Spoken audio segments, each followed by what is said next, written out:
starvation is news, but hunger is not. This is what we want to change through this forum. Inequalities have exploded to an extent that Asian countries are some of the most unequal in the world. And these inequalities will have serious political consequences in a region where the number of hungry are nearly 700 million. Even as we see greater diversity, greater freedom in the media, we simultaneously see the helplessness of the media in curbing issues, growing inequality, growing hunger, growing poverty, and so on and so forth. It is always easier and I think more appropriate to cover an event. To cover a process is something different. Development is a process and demands different kind of expertise and demands more creativity. Is that whether it's covering development, poverty, hunger, issues pertaining to freedom, issues pertaining to ethics, these are issues to be too important to be left to journalists alone. These concern all of us. Is it really that we are becoming desensitized as a society? Are we de-intellectualized? Is it really the quality of education? Are we as societies becoming more intolerant that even as we see greater diversity, greater freedom in the media, we simultaneously see the helplessness of the media? Some newspapers, and with exceptions all around this table, there is no emotional traction. Poverty has generated some of the greatest novels in history because there is emotional traction. Then looking at people as if they matter. And here I think it is very important to understand and put a face to something. She's not just a stone cutter there. She is a person who's there for some reason. And maybe it may not be developmental journals, but maybe when you're writing a story about a road, you could come across a social phenomenon. And therefore, it is important to put a face. And I think that is... As being part of the media, I do not think I'm playing my role properly in projecting all those factors which are affecting the life of a poor man in my country. I throw the challenge back. Who is it that has the greatest chance of changing opinions? And we're not just talking about government opinions here, we're talking about everybody, because what actually drives government behaviour in terms of patterns of development aid is public opinion, and to what extent any of us as individuals prioritise development aid. And I would say nobody is in a stronger position to change those opinions than the media and the people sitting around this table. Press like you, the accountability of conscience. And conscience itself is a social product. Conscience itself is a historical product.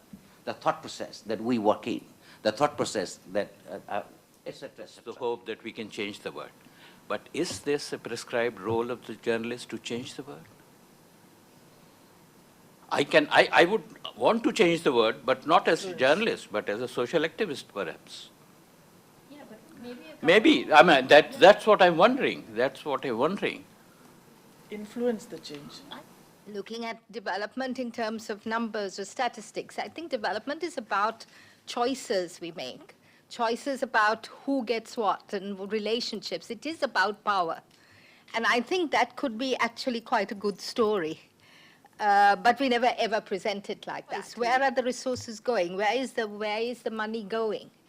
And who is getting it and who's not getting it? And it's a powerful story. It's also possibly a dangerous story. So that's another issue. The question is, if journalists look on themselves as the auditors of society, what do you do when auditors are corrupt? What do you do? How do you judge the judges? How do you audit the auditors? Therefore, there is also room for regulation, and there has to be. So in the beats that we cover, we have a whole range of things we have to do, even during a day.